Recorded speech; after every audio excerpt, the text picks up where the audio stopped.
ഉള്ള ആണ്. അപ്പം എനിക്ക് പേടിയുണ്ട് എൻ്റെ മകനെയും കൂടെ കൊടുത്തുവിടാൻ. കാരണം 16 വയസ്സുകാരി ഒരു കുട്ടിയെ പീഡിപ്പിച്ചവൻ തീർച്ചയായിട്ടും ഈ അവൻ്റെ മോനെയും കൂടെ അവൻ അതുപോലെ മിസ്യൂസ് ചെയ്യുന്നുള്ളത് പേടിയുണ്ട്. അതുപോലത്തെ ഒരു കാര്യം ഞാൻ കേട്ടുകൊണ്ടാണ് ഇത് പറയുന്നത്. എൻ്റെ ദിയാസന, നീ വന്ന് ഭയങ്കര പാവം പിടിച്ച കണക്ക് ഈ ദിയ ആരും കണ്ടിട്ടില്ല കേട്ടോ. അയ്യോ എന്തോ ഒരു സൗമ്യം. ദിയ എടുത്ത് ആരെങ്കിലും ചിപ്പോന്ന് പറഞ്ഞാൽ ദിയ കയറി പറയാൻ പോകുന്നത് അതിൻ്റെ ഇരട്ടി ചീത്തവിളിയായിട്ടായിരിക്കും ദിയാസന മീഡിയയിലാവട്ടെ ഏത് സോഷ്യൽ മീഡിയയിലാവട്ടെ അവൾ എവിടെ അങ്ങനെയാണ് പറയുന്നത്. അല്ല ദിയ, അപ്പം നീക്ക് എന്താ പേടിയുണ്ടോ?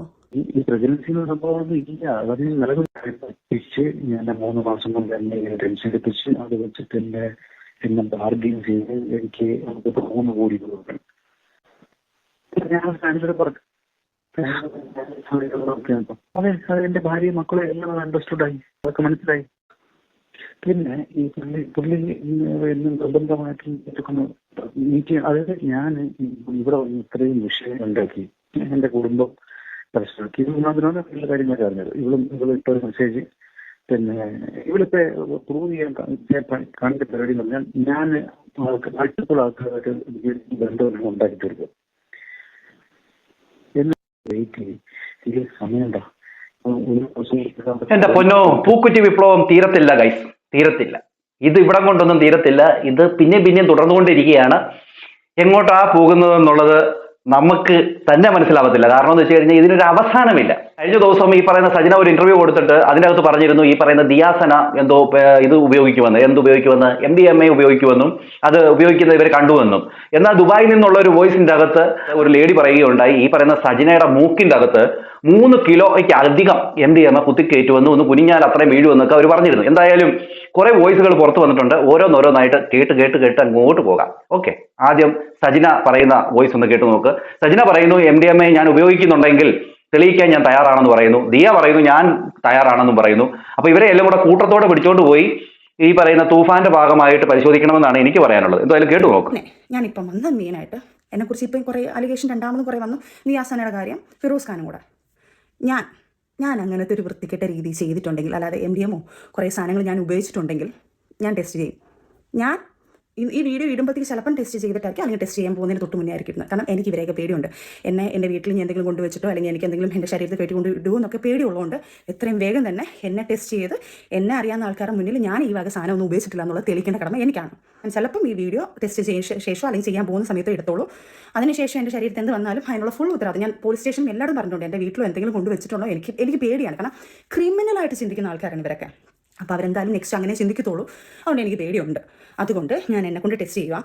ഞാൻ എൻ്റെ സ്വന്തം ഇഷ്ടത്തിൽ ഞാൻ പോവാണ് ടെസ്റ്റ് ചെയ്യാൻ വേണ്ടിയിട്ട്. സ്റ്റേഷനിലാണോ അതിൻ്റെ ലീഗൽ വശം എനിക്കറിയത്തില്ല. പക്ഷേ ഞാൻ എന്തായാലും ലീഗൽ വശമായിട്ട് തന്നെ ഞാൻ എന്നെ ടെസ്റ്റ് ചെയ്യും. ഞാൻ അവരുടെ റിക്വസ്റ്റ് ചെയ്യും. അതുപോലെ അത്രയ്ക്ക് ധൈര്യം ഉണ്ടെങ്കിൽ ദിയാസന നീ വന്ന് ടെസ്റ്റ് ചെയ്യടി. അതേപോലെ തന്നെ റോഷ്നി നീയും വന്ന് ടെസ്റ്റ് ചെയ്യണം. നിന്നെ ഫോട്ടോയും വെളിയിലായിട്ടുണ്ടല്ലോ, നീയും വന്ന് ടെസ്റ്റ് ചെയ്യണം. ഫിറോസ് ഖാനെ എനിക്കറിയത്തില്ല ചെയ്തിട്ടുണ്ടെങ്കിലോ, പക്ഷേ താനും വന്ന് ചെയ്യണം ഉറപ്പായിട്ടും. കാരണം നിങ്ങൾ 3 പേരാണ് എന്നെക്കുറിച്ച് ഈ അലിഗേഷൻ പറഞ്ഞതും ഇങ്ങനെയുള്ള കാര്യങ്ങൾ പറഞ്ഞത്. അപ്പം ഈ 3 പേര് എന്നെക്കുറിച്ച് പറയുകയാണെങ്കിൽ അവകാശം ഉണ്ടെങ്കിൽ അവരും വന്ന് തെളിയിക്കണം. അതുകൊണ്ട് ഈ ജനങ്ങളോട് റിക്വസ്റ്റ് ചെയ്യാൻ പറയുക, നിങ്ങൾ ഈ കണ്ട ലോകത്ത് ഇപ്പോൾ പ്രൂവ് ചെയ്യാനുള്ളത് എൻ്റെ ഇല്ലീഗൽ അലിഗേഷൻ എന്ന് പറയുന്ന സാധനം മാത്രമാണ്.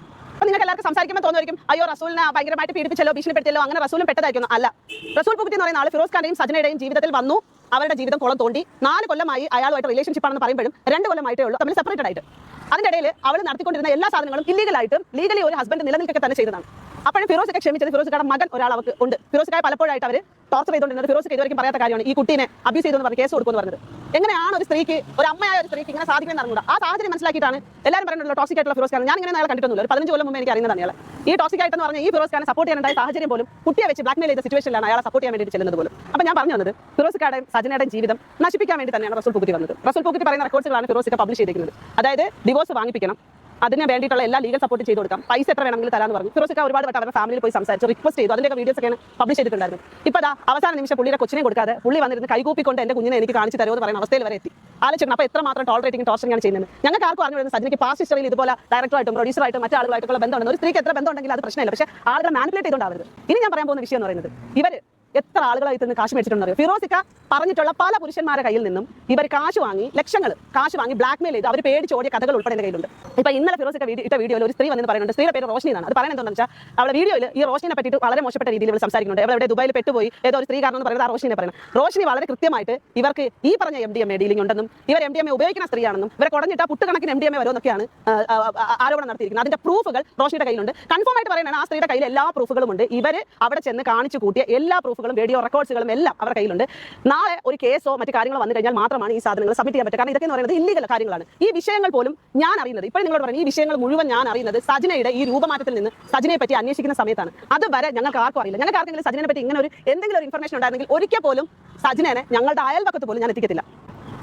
അപ്പോൾ ഞാൻ പറഞ്ഞു തന്നത്, ഇങ്ങനെ ഫിറോസിക്കാരുടെ ലൈഫ് തൊലച്ച റസൂൽ പൂക്കുട്ടി ഒരു പൂക്കുട്ടി മാത്രമല്ല, ഈ പൂക്കുട്ടിക്ക് പല ബന്ധങ്ങളും വേറെയും ഉണ്ട്. അതിനിപ്പോൾ ഞാൻ പറയുമ്പോഴത്തേക്ക് ഇനിയിപ്പോൾ ചെലവെടുത്തോണ്ടിരിക്കുന്ന സ്ത്രീകൾ അവർ കിട്ടിക്കൊണ്ടിരിക്കുന്നു, അവർ വാങ്ങിച്ച് തിന്നുന്നു, അവരുടെ കാര്യങ്ങൾ നടത്തി പോകുന്നു, അത് അവരുടെ പ്രൈവസി. അതുകൊണ്ടിട്ട് ആ സ്ത്രീകളെ പറ്റിയിട്ട് ഞാൻ പറയുന്നില്ല. വേണമെന്നുണ്ടെങ്കിൽ ഞാൻ പറഞ്ഞുതരാം. പാലക്കാട് ഒരു കേസ്, പാലക്കാട് 2 കേസ്, കൊല്ലത്ത് ഒരു കേസ്, എനിക്കറിയാം. ഇത്രയും മതി. റസൂൽ പൂക്കുട്ടിനെ പറ്റിയിട്ടാണ് ഇതൊക്കെ വെച്ചിരുന്നിട്ടാണ് സജന. പിന്നെ സജന പിന്നെ ഈ ലോകം മൊത്തത്തിൽ ഒരു സർക്കിൾ ഓഫ് പീപ്പിൾ ആയതുകൊണ്ടിട്ട് ഒരു മാഡം ആയതുകൊണ്ടിട്ട് പ്രശ്നമില്ല, എല്ലാവരും കണക്ക് തന്നെയാണ്. ഇത് പറയുന്നതിൽ നാണക്കേടുണ്ട്. കാരണം ഒരു സ്ത്രീയെ പറ്റിയിട്ട് വന്നിരുന്ന് കട്ടവരാതെ അവരായിരിക്കും. ഒരു സ്ത്രീയാണ്, എൻ്റെ ജീവിതത്തിൽ ആദ്യമായിട്ടാണ് ഒരു സ്ത്രീയെ പറ്റിയിട്ട് ഇത്രയും മോശപ്പെട്ട രീതിയിൽ സംസാരിക്കുന്നത്. കാരണം ചിറ്റിൽ നിന്ന് ഈ വക അപരാധങ്ങൾ മുഴുവൻ ചെയ്തിട്ടേ എല്ലാ സ്ത്രീകളും നല്ലതാണ് എനിക്ക് അങ്ങോട്ട് കൊട്ട കെട്ടി വെക്കാൻ പറ്റത്തില്ല. ഞാൻ ഫെമിനിസ്റ്റ് തന്നെയാണ്, സ്ത്രീകൾക്കൊപ്പം തന്നെയാണ് നിന്നത്. അതുകൊണ്ടാണ് ആ സ്ത്രീക്കൊപ്പം നിന്നത് ആദ്യം. ബട്ട് പിന്നീട് ആ സ്ത്രീ ഫ്രോഡാണെന്ന് കണ്ട് തന്നെയാണ് അതിൽ നിന്ന് മാറിയിട്ട് അതിന്റെ സത്യസന്ധമായ വശത്തേക്ക് ഞങ്ങളായത്. ഈ അച്ചായന് അയച്ചു കൊടുത്തു എന്ന് പറയുന്ന ഒരു വോയിസ് ക്ലിപ്പ് എൻ്റെ കയ്യിലുണ്ട്. അത് ഞാൻ നിങ്ങൾക്ക് തരാം. ഈ കൊരയ്ക്കാത്ത പട്ടി കുരയ്ക്കും എന്ന് പറയുന്ന കണക്ക്, ഈ കടിക്കാത്ത പട്ടി കടിക്കൂ എന്ന് പറയുന്ന കണക്ക്, അവസാനം വന്നാൽ എന്നെ ചൊറിഞ്ഞ് മാന്താൻ നിന്ന് കഴിഞ്ഞാൽ പിന്നെ ഞാനൊന്നും നോക്കട്ടെ. എന്തായാലും നാണം കിട്ടില്ലേ? നാണം കേട്ട് അങ്ങേറ്റിരിക്കും ഞാൻ. ഇനി പിന്നെ എനിക്ക് ഇനി നാറാൻ എന്തുവാ? അതൊന്നും നാറാനില്ല. പക്ഷെ നാറാനുള്ള ആൾക്കാരും കുഞ്ഞുങ്ങളും ബന്ധങ്ങളും എല്ലാം പല ആൾക്കാർക്കും ഉണ്ട്. ഇപ്പം നിന്നെ ആണെന്ന് ഞാൻ പറയുന്നില്ല, നീ ആണെന്നല്ല ഞാൻ പറയുന്നത്. സ്പെസിഫൈ ചെയ്ത് നീ ആണെന്നോ അല്ല മറ്റുള്ളവരാണെന്നോ അല്ല. ചെയ്തവരാരായാലും കൊള്ളുന്നവരെന്തായാലും വീഡിയോസ് ഇടുന്നുണ്ടല്ലോ. അതിനുള്ള കാര്യങ്ങൾ ഞാൻ നിയമവശാൽ നീങ്ങുവാണ്. നീ എന്ന് പറഞ്ഞാൽ എനിക്ക് നിയമവശാലേ എൻ്റെ കുറേ സാധനങ്ങൾ ലീക്കായിട്ടുണ്ട്. അതെനിക്ക് എവിടുന്ന ലീക്കായെന്ന് എനിക്കറിയണം. പല കാര്യങ്ങളും ലീക്കായിട്ടുണ്ട്. ഞാൻ നിങ്ങൾക്ക് 3 പേർക്ക് ഞാൻ അയച്ചിട്ടുണ്ട്. അച്ചായൻ അയച്ചിട്ടുണ്ട്, ഷാലുവിനെ അയച്ചിട്ടുണ്ട്, അല്ല മറ്റേ നമ്മുടെ ദിയയ്ക്ക് അയച്ചിട്ടുണ്ട്, നിനക്ക് അയച്ചിട്ടുണ്ട്. എൻ്റെ പേഴ്സണലായിട്ടുള്ള കാര്യങ്ങൾ, പേഴ്സണലായിട്ട് നിൽക്കുന്ന സാധനങ്ങളും നമ്മൾ പേഴ്സണലായിട്ട് സംസാരിച്ചത്, നിങ്ങളും പേഴ്സണലായിട്ട് പല കാര്യങ്ങളും എൻ്റെ അടുത്ത് പറഞ്ഞിട്ടുണ്ട്. പേഴ്സണൽ കാര്യങ്ങൾ പലതും എനിക്കറിയാം. പക്ഷേ അതൊന്നും ഞാൻ എൻ്റെ തന്തയല്ല നിങ്ങളെ തന്ത. അതുകൊണ്ട് ഞാനും അങ്ങനെ അങ്ങോട്ട് ആരെങ്കിലും മാന്താൻ നിൽക്കില്ല. പക്ഷെ ഇങ്ങോട്ട് ചൊറിയാൻ നിന്നാൽ ചില ആരാണ് മാന്താത്തത്? സൈകി കേട്ടാൽ പുലി പുല്ലും തീർന്നു പറയുന്ന അവസ്ഥയിലാണ് ഞാൻ നിൽക്കുന്നത്. അവിടെ ഇനി ഞാൻ ഒന്നും നോക്കുന്നില്ല, നിയമവശ പോകും. പക്ഷെ ചൊറിഞ്ഞു കഴിഞ്ഞാൽ ഞാൻ കയറി നല്ല രീതിയിൽ കയറി മോന്തി കൊല്ലും എല്ലാത്തിനും. റൂമിൽ സ്റ്റുഡിയോ കൊണ്ടുവന്നിട്ടുണ്ട്. 6:30 ഫ്ലൈറ്റിലേക്ക് ട്രിവാൻഡ്രത്തേക്ക് ബുക്ക് ചെയ്തിട്ടുണ്ട്. പിന്നെ എൻ്റെ വീട്ടിൽ മൊത്തം പ്രശ്നങ്ങളാണ്. അല്ല ഇപ്പൊ സാറിന്റെ അടുത്തുണ്ടോ അവള്? എൻ്റെ അടുത്തുണ്ട്. പക്ഷെ നിങ്ങൾ സംസാരിക്കണ്ട. ഇല്ല ഞങ്ങൾ സംസാരിക്കില്ല. നിങ്ങൾ സംസാരിക്കേണ്ട. പക്ഷേ നിങ്ങൾ തിരുവനന്തപുരത്ത് കക്ഷി വരും, നിങ്ങൾ പോയി കാണണം. കണ്ടിട്ട് ഞങ്ങൾ ഇനി ഒരു രീതിയിലും കണക്റ്റഡ് ആവില്ല സാർ. Really sorry sir. നിങ്ങൾ എങ്ങനെ ഡീൽ ചെയ്യണമെന്നോ എന്തൊന്നും നമുക്ക് അറിഞ്ഞൂടാ. ഞാനാവില്ല. എന്നാ ദിയയ്ക്ക് അയച്ച വോയിസ് മെസ്സേജിലുണ്ട് ഇക്കായ്ക്ക് എന്നോട് ദേഷ്യമാണ് പറഞ്ഞത്. അപ്പൊ അങ്ങനെയുള്ളടത്ത് പിന്നെ നമ്മൾ ഇക്കായ്ക്ക് വേണ്ടി പോലും ഞാൻ ഒന്നും ചെയ്തില്ല. കാരണം കഴിഞ്ഞ പ്രശ്നത്തിൽ ഇക്ക എന്നെ തെറ്റിദ്ധരിച്ച്, ഇക്ക ഒരു കാര്യം മനസ്സിലായി, കഴിഞ്ഞ പ്രശ്നത്തിൽ എന്നെ തെറ്റിദ്ധരിച്ച് ഇക്ക പറഞ്ഞെന്നാണ് പറയുന്നത് ഞാനാണ് കുഴപ്പങ്ങൾ ഉണ്ടാക്കിയെന്ന്. അത് അങ്ങനെയാണോ ഇക്ക? അങ്ങനെയാണോ എനിക്കറിയില്ല. നിങ്ങൾ എല്ലാവരും മാനിപ്പുലേറ്റ് ചെയ്ത് വെച്ചേക്കുന്ന കാര്യങ്ങൾ എനിക്കറിയില്ല. ഇത് അറിഞ്ഞിട്ട് എന്റെ അമ്മ ബോധം കെട്ട് വീണ് ഈ ഹോസ്പിറ്റലിൽ കൊണ്ടുപോയി ഞങ്ങൾ തിരിച്ചു കൊണ്ടുവരുന്ന സമയം. ഞാൻ പറയട്ടെ അങ്ങനെയല്ല പറഞ്ഞിട്ടുള്ളത്. ഞാൻ പറഞ്ഞിട്ടുള്ളത് കഴിഞ്ഞ തവണ ഇവിടെ പോയി ഒരു കുരുക്കിൽ ചാടിയപ്പോൾ അന്നമ്മ എന്റെ നല്ല സുഹൃത്ത്, എന്റെ സുഹൃത്താണ്, എന്റെ നല്ലത് മാത്രം ആഗ്രഹിക്കുന്നത്. എപ്പോഴും അന്നമ്മ എന്റെ അടുത്ത് ജസ്റ്റിഫൈ എങ്ങനെയാണ്? നിങ്ങൾ പറയുന്ന അവൾ കേൾക്കില്ല, അവൾ എന്റെ സുഹൃത്താണ്, അവൾ എന്റെ നല്ലത് മാത്രമേ നോക്കത്തുള്ളൂ. അപ്പൊ ഞാൻ പറഞ്ഞു നിന്റെ നല്ലത് മാത്രം നോക്കുന്ന നിന്റെ സുഹൃത്താണ്, കറക്റ്റാണ്, നിന്റെ നല്ലത് നോക്കുള്ളൂ. പക്ഷേ നമ്മളൊരു കുഴിയിൽ ചാടുമ്പോൾ നെല്ലും പതിരും പറഞ്ഞു കൊടുക്കണ്ടേ? നെല്ലും പതിരും പറഞ്ഞു കൊടുത്തായിരുന്നോ നമ്മളോടൊന്ന് ചോദിച്ചു നോക്കി. ഇവള് മറ്റുള്ളവരുടെ അടുത്ത് പറഞ്ഞത് ഞാൻ വേറൊരു കാര്യം കൂടെ, അല്ല ഒരു മിനിറ്റ്, നെല്ലും പതിരും പറഞ്ഞു കൊടുത്തായിരുന്നോ എന്ന് ചോദിച്ചു നോക്കിക്കേ. എന്നിട്ടും ഞാൻ അവളുടെ കൂടെ നിന്നിട്ട് ഇന്നിപ്പോ ഞങ്ങൾക്ക് അയച്ച മെസ്സേജ് എന്താണെന്നറിയോ? ഇക്കാടെ കൂട്ടത്തിൽ ഞങ്ങൾ എന്താ പറയാ, അവൾക്ക് ആവശ്യമില്ലാത്ത കാര്യങ്ങൾ എന്താ പറഞ്ഞു കൊടുത്ത് അവളെ ഞാൻ ഇക്കാനെയും കൂടെ തെറ്റിക്കുവാണ്, ഞാൻ മാനിപ്പുലേറ്റ് ചെയ്ത് ഞാൻ ഇക്കാനെയും അവളെ കൂടെ തെറ്റിക്കാൻ വേണ്ടിയിട്ട് ഞാൻ പല കാര്യങ്ങൾ ചെയ്യുന്നു. ഇവൾ സ്പീക്കർ ഇട്ട് ഞങ്ങളൊക്കെ പറഞ്ഞുകൊണ്ടിരുന്നപ്പോഴാണ് മമ്മിക്ക് വയ്യാണ്ടായത്. അറിയാവോ ഇക്ക? എന്റെ അമ്മയ്ക്ക് സ്ട്രോക്ക് വന്ന് കഴിഞ്ഞ പ്രാവശ്യം ഹോസ്പിറ്റലായതാ. ഇനി ഞാൻ അവളുമായിട്ട് യാതൊരു ബന്ധമില്ല. കാരണം എനിക്ക് ഇനി നിങ്ങളുടെ ഇതിൽ ഇടപെട്ട് എനിക്ക് പഴി കേൾക്കാൻ വയ്യ. കാരണം എനിക്ക് എന്റെ ലൈഫ് ഉണ്ട്. ഞാൻ വളരെ സ്ട്രൈറ്റ് ആയിട്ട്, അല്ല ഇക്ക ഒരു കാര്യം മനസ്സിലാക്കണം, 10 വർഷം ഞാൻ ഇൻഡസ്ട്രിയിൽ നിന്നാലും ഞാൻ വളരെ സ്ട്രൈറ്റ് ആയിട്ട്, എന്റെ ഫാമിലി അങ്ങനെ അല്ല. ഇക്കാടെ ഫാമിലി വരുന്നല്ലേ, എന്റെ ഫാമിലി, എന്റെ കസിൻസ് ഫുള്ളി ഇപ്പൊ വീട്ടിൽ വന്നിട്ടുണ്ട്. ഇക്കൊക്കെ അറിയോ, ദിയ സാക്ഷിയാണ്. എന്നെ എല്ലാവരും പറഞ്ഞു ഒരു പ്രാവശ്യം നിന്നെ സജന ദ്രോഹിച്ചതാണ്, നീ എന്തിന് തിരിച്ചു കയറ്റി എന്ന് പറഞ്ഞിട്ട് എന്റെ കസിൻസ് കോട്ടയത്ത് നിന്ന് വരെ വന്നിട്ടുണ്ട്. അറിയാവോ? ഇവൾ എന്നോട് പറഞ്ഞെന്നറിയോ ഇപ്പൊ എന്റെ ലൈഫ് ഇടപെടരുതെന്ന്. പിന്നെ ഇവളുടെ ഉമ്മീനെ വിളിച്ചെന്ന്, ഇവൾ അവിടെ കിടന്ന് ഷാദിത്തനെ വിളിച്ച് ഞങ്ങൾ തിരിച്ച് കയറി വാ പട്ടീനെ പോലെ പറഞ്ഞു. ഞാനും ദിയം പറഞ്ഞു. ഇവൾ കേൾക്കാണ്ടായപ്പോൾ ഞാൻ ഇവളുടെ ഉമ്മീനെ വിളിച്ചു. കാരണം എന്താ, ഇവൾ കാണിക്കുന്ന രീതി വെച്ചിട്ട് ഉമ്മയെങ്കിലും പറയുന്നത് കേട്ട് തിരിച്ച് വരട്ടെ എന്നും. പിന്നെ എന്റെ വീട്ടിൽ നിന്നാണ് പോയത്. ഇക്ക ഒരു കാര്യം മനസ്സിലാക്കണം, എന്റെ വീട്ടിൽ നിന്ന് അവിടെ പോയിട്ട് ഷാദിത്തെ ഇവൾ നമ്മൾ ഷാദിത്തേക്ക് എന്ത് സംഭവിച്ചാലും ഇവർക്ക് എന്ത് സംഭവിച്ചാലും എനിക്ക് മനസാക്ഷി എന്ന് പറഞ്ഞൊരു സംഭവമുണ്ട്. ഞാൻ ഇവളെ കൂടെ പുറപ്പിനെ പോലെയാണ് കണ്ടത്. ഇവൾ ഇന്ന് പറഞ്ഞ കുറെ വാക്കുകൾ, ഇന്നിപ്പോൾ എനിക്ക് അയച്ച ഒരു വോയിസ് ഉണ്ട്, ഞാൻ ഇക്ക അയച്ചു തരാം. മാനിപ്പുലേറ്റ് ചെയ്ത് ഞാനാണ് മാനിപ്പുലേഷൻ ചെയ്യുന്നത്. ഞാൻ ഇക്കാനെ ഇവളെ കൂടെ തെറ്റിക്കുക. കഴിഞ്ഞ പ്രാവശ്യം ഇക്കാൻ്റെ അടുത്ത് ഇവളെ വീട്ടിൽ നിന്ന് ഇറങ്ങുന്നതിന് മുമ്പ് ഒരു കോൺഫറൻസ് കോൾ ഞാൻ ഇക്കാൻ്റെ അടുത്ത് പറഞ്ഞു, ഇക്കോടെ എനിക്ക് സംസാരിക്കണമെന്ന് പറഞ്ഞു. ഇവൾ എൻ്റെ അടുത്ത് പറഞ്ഞ എന്താണെന്നറിയോ? ഞാൻ ഇപ്പൊ അവളെ കേൾപ്പിച്ചാൽ കുഴപ്പമില്ല, അവളെ മുമ്പിൽ എന്ന് പറഞ്ഞു ഇക്ക എന്നെ പറ്റി എന്നെ വിശ്വാസമില്ലെന്ന് പറഞ്ഞു. ഞാൻ ഇക്കോടെ എന്താ ഇവളെ പറ്റി മോശം പറഞ്ഞു തന്നേക്കാം? ദൈവത്തിന് നിരക്കാത്ത എന്തെങ്കിലും കാര്യം ഞാൻ പറഞ്ഞു തന്നിട്ടുണ്ടെങ്കിൽ അല്ല ദൈവത്തിന് ഞാൻ ഈ നിമിഷം വരെ ഞാൻ ദിയുണ്ട്, എല്ലാവരും ഉണ്ട്. ഞാനൊരു കാര്യം പറയും, ഇന്ന് ഈ നിമിഷം വരെ അവളെ നല്ലത് മാത്രം ആഗ്രഹിച്ച് കൂടെ നിന്നവളാ. പക്ഷേ ഇവളിങ്ങനെ പറഞ്ഞു കഴിഞ്ഞാൽ ഞാൻ ദൈവത്തിനും കർമ്മയ്ക്കോ വിട്ടു കൊടുക്കുന്നത്. എന്നെ വേദനിപ്പിച്ചവരെല്ലാം വിഷമിപ്പിച്ചിട്ടുണ്ടെന്ന് എനിക്ക് നന്നായിട്ട് അറിയാം. കാരണം ഞാൻ കർമ്മയ്ക്ക് ഞാനൊരു കാര്യം പറയട്ടെ, ഒരു മിനിറ്റ്. രണ്ട് കാര്യങ്ങൾ എനിക്ക് ഇന്ന് നല്ല രീതിയിൽ പ്രശ്നം ഉണ്ടാക്കി. ഞാൻ ഒരിക്കലും സജനയായിട്ട് കണക്ഷൻ ഉണ്ടാവില്ല എന്ന് തീരുമാനം എടുത്ത സമയം അതായിരുന്നു. രാവിലത്തെ കോൾ വന്ന സമയത്ത് അവൾ എൻ്റെ അടുത്തുണ്ട് എനിക്ക് റിലേഷൻഷിപ്പ് തുടരണ്ട, എനിക്ക് 3 കോടി മതി. ഒന്ന്. രണ്ടാമത്തെ കാര്യം എന്ന് പറഞ്ഞത് അവളോട് പറഞ്ഞു, നീ പ്രശ്നം ഉണ്ടാക്കല്ലേ, അവർക്ക് ഏതെങ്കിലും രീതിയിൽ വല്ലതും പറ്റിപ്പോയി കഴിഞ്ഞാൽ നമ്മൾ സമാധാനം പറയേണ്ടി വരും. എൻ്റെ പൊന്നു മോളെ നീ കാല് പിടിച്ച് പറയണം, നീ വാന്ന് പറഞ്ഞു പറയണം. അവർ മരിച്ചാലും എനിക്ക് പ്രശ്നമില്ല. ഈ 2 സ്റ്റേറ്റ്മെന്റ് കേട്ടതോട് കൂടി ഞാൻ അവളുടെ മനസാക്ഷിയെ ഞാൻ മനസ്സിലാക്കി. എനിക്ക് അങ്ങനത്തെ മനുഷ്യ പറ്റില്ലാത്ത ഒരാളുമായിട്ട് ഒരു തരത്തിലുള്ള ഒരു ബന്ധവും എനിക്ക് വേണ്ട.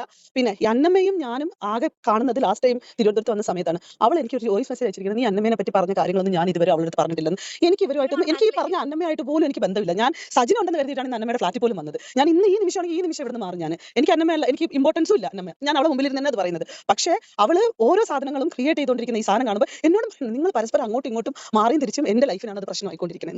ഞാനൊരു കാര്യം പറയാം, നിങ്ങൾ രണ്ടുപേരും കാര്യം മനസ്സിലാക്കി, നിങ്ങൾ രണ്ടുപേരും അയാളുടെ സുഹൃത്തുക്കളാണ്. എനിക്ക് നിന്നോട് പറയാൻ പറ്റുന്ന എനിക്ക് അറിയത്തില്ല സാർ. ഞങ്ങളിപ്പോ പറയാണ് ഷാദിത്തായിട്ട് ബന്ധപ്പെട്ടിട്ട് ഇത്രയൊന്നുമല്ല, ഇതിൽ കൂടുതലുണ്ട്, ഇത്തിരിയും കിടപ്പുണ്ട്. അവരവരൊക്കെ ചാനലിൽ അവർ വാരി ഇട്ടുകൊണ്ടേ ഇരിക്കുകയാണ്. ഇനി തെളിവുകളുടെ അങ്ങേയറ്റമാണ് ഇനി വരാനിരിക്കുന്നത്. എല്ലാം നമുക്ക് വിശദമായിട്ട് തന്നെ അടുത്തൊരു വീഡിയോ കാണാം. അടുത്തൊരു വീഡിയോ കാണുന്നവർക്ക് എല്ലാവർക്കും